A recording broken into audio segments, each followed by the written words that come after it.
बिस्मिल्लाहिर्रहमानिर्रहीम। इय्याका नअबुदु व इय्याका नस्तईन। मेरे बुजुर्गों, अजीज नौजवान साथियों और मेरी माँ बहन, जब से दुनिया बनी है तब से कोई ना कोई जंग हुई है। मुल्क में भी एक जंग छिड़ी हुई है, अंधेरे और रोशनी की, जुल्म और इंसाफ की यह जंग है। सिस्टम के अत्याचार की, बातिल और ईमान की। आज भारत का मुसलमान ऐसे मोड़ पर आ खड़ा है जहां एक तरफ भारत दुनिया की चौथी बड़ी अर्थव्यवस्था की ताकत है। 21वीं सदी की इस दौर में जहां एक तरफ भारत चंद्रयान, मंगलयान, वैश्विक टेक्नोलॉजी और इनोवेशन की बात करती है, वहीं दूसरी तरफ भारत का 18% आबादी, भारत का मुसलमान सबसे बड़े चुनौतियों से लड़ रहा है। आज भारत का मुसलमान अपनी पहचान से जंग लड़ रहा है। आज हमारे बहन बेटियों के न ही चादर महफूज है और न ही राह चलते मुसलमान महफूज है। हमें हमारी पहचान से कत्ल कर दिए जाते हैं, नहीं हमारे इबादत गाहे महफूज है, नहीं हमें इबादत करने की आजादी। हमने आजादी से लेकर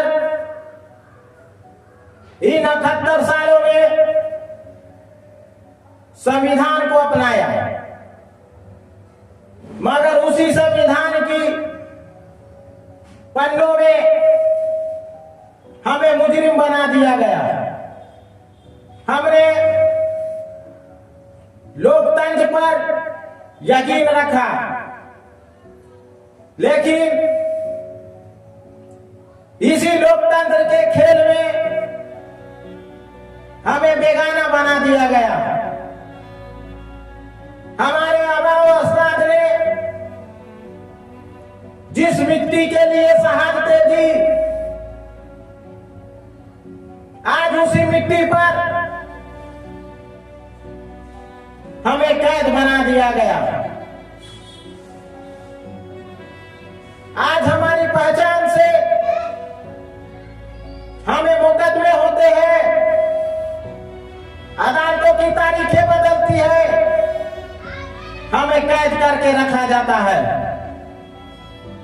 हमारे नौजवानों की जिंदगियां जेलों में बीत रही है। हर दंगे में हमारे घर जले, हर शहर को हमारे कब्रगाह बना दिया गया। आजादी से लेकर इन 78 सालों में दिल्ली पर हुकूमत करने वाले का, दिल्ली के तख्त का झंडा तो बदल गया, कुर्सी पर बैठने वाले का चेहरा तो बदल गया, मगर नहीं बदला तो सिर्फ मुसलमानों पर जुर्म और नाइंसाफी। हमारे नौजवान ख्वाब देखना छोड़ चुके हैं। हमारे नौजवानों की टैलेंट की,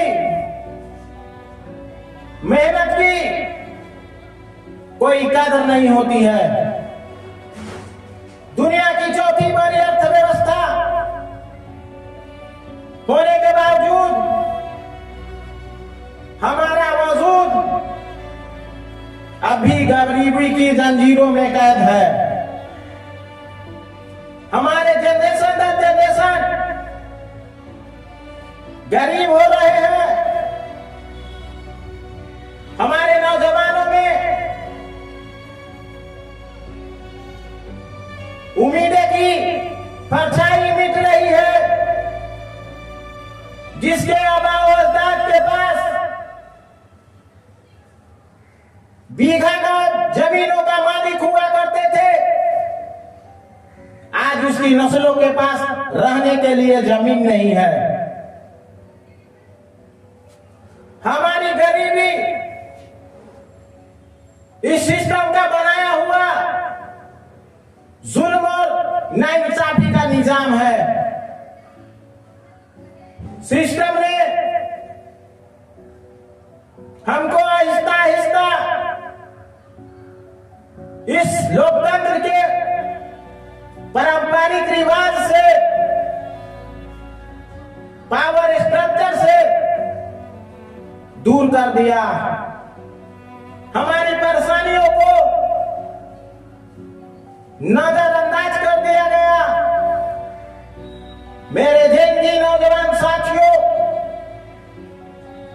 आज पूरी दुनिया बदल चुकी है। दुनिया में शिक्षा का परिभाषा भी बदल चुका है।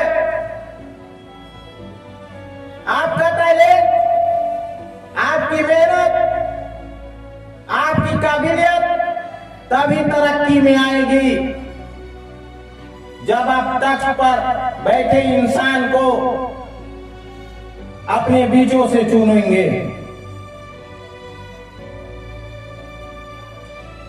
जब फैसले करने वाले कुर्सियों पर आपके नुमाइंदे बैठेंगे, तभी आपके टैलेंट और काबिलियत की कदर होगी और कामयाबी और तरक्की की रास्ता खुलेगी। मेरे नौजवान साथियों, दुनिया की तारीख उठाकर देख लो, जो कौन संगठित नहीं हुए हैं उनका हर दौर में शोषण हुआ है। दुनिया की कामयाब तरीन मुल्कों के अगर आप तारीख उठाकर देखेंगे तो उस कौम के पीछे कोई ना कोई एक दूरअंदेश, ईमानदार और मजबूत लीडर होता है। वह लीडर अपनी काबिलियत से, अपनी ईमानदारी से, सच्चा लीडर ही अपनी काबिलियत से कौम को अंधेरे से रोशनी की तरफ ले जाता है। मगर अफसोस, हिंदुस्तान का मुसलमान अंधेरे में बैठकर यह मान बैठे हैं कि हमें रोशनी की जरूरत नहीं है। तो याद रखो, अगर आज तुम खुद को रोशनी से महरूम रखोगे तो तुम्हारे आने वाली नस्लों की जिंदगी गुलामी और गरीबी में कटेगी। फिर वो तुम पे लानत भेजते रहेंगे। सिर्फ अंधेरे में बैठकर आप यह मान लेना कि रोशनी हमारे हिस्से की नहीं है, तो यह आप खुद को कमजोर और बुज़दिल समझ रहे हैं। याद रखो, अगर तुम खुद को कमजोर समझते रहोगे तो फिर ताकतवर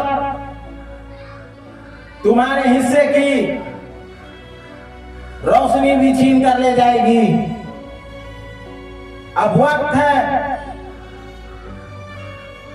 इस जुल्म सितम से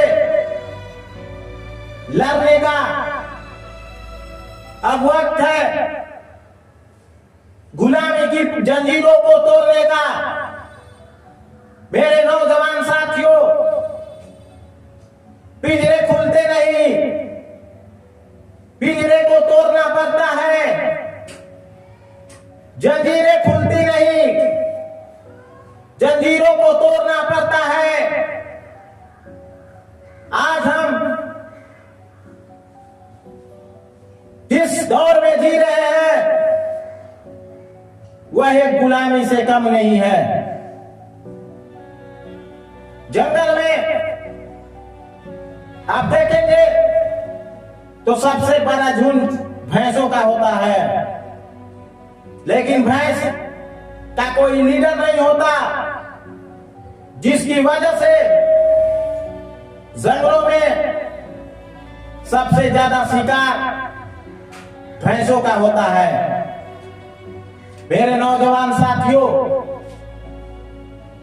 आज हिंदुस्तान के मुसलमानों का हालात उस जंगल में भैंसों की झुंड की तरह हो गया हुआ है। जिसके पास ताकत तो है,